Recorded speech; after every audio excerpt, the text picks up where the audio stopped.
A man stands in the middle of a chaotic marketplace, his dog pulling at the leash, barking at every passing stranger.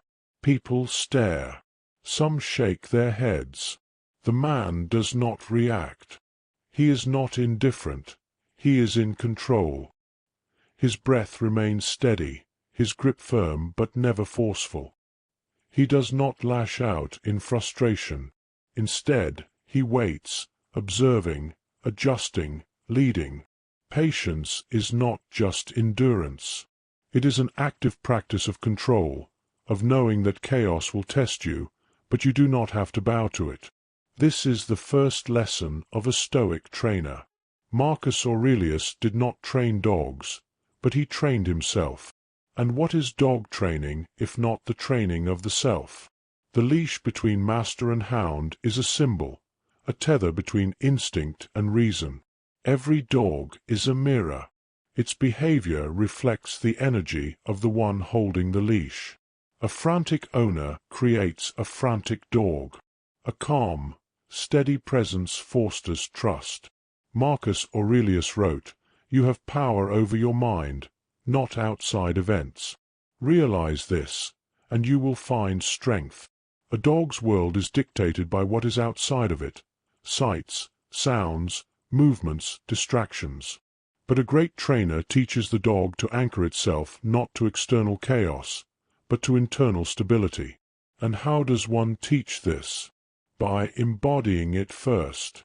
Before the dog learns, the trainer must master himself. His frustration, his anger, his impatience, these are not the dog's burdens to bear. They must be tamed within before they can be tamed without. Words are weak when action is absent. A great trainer knows that the dog listens less to what is said and more to what is done.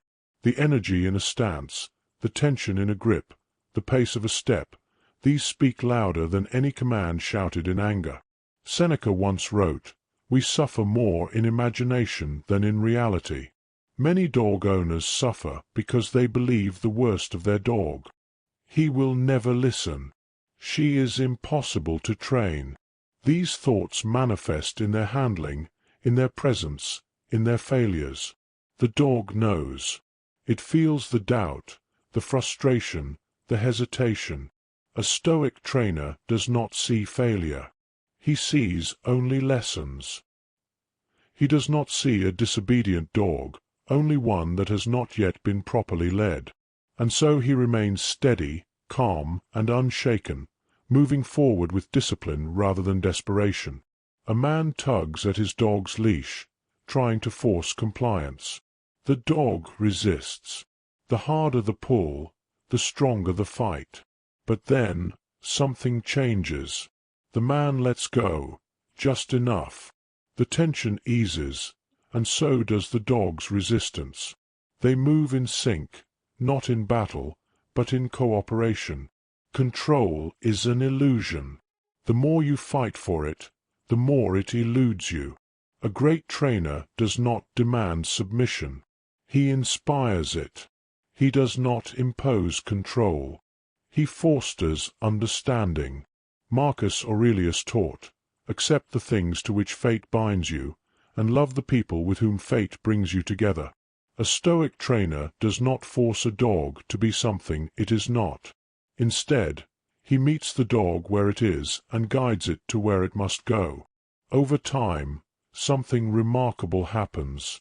The dog no longer needs constant correction.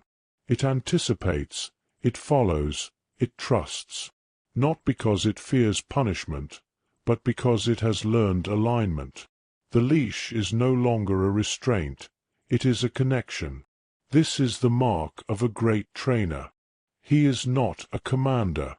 He is a leader. He does not control through fear, but through respect. His presence alone is enough to guide, to correct, to reassure. If your dog is your reflection, what does it say about you? The path of the Stoic trainer is not about control. It is about harmony. It is about leading by example, by discipline, by patience. Your dog is not the challenge. You are. So master yourself first, and the leash will follow. Subscribe now for more Stoic insights. Train the mind, train the dog, train the life.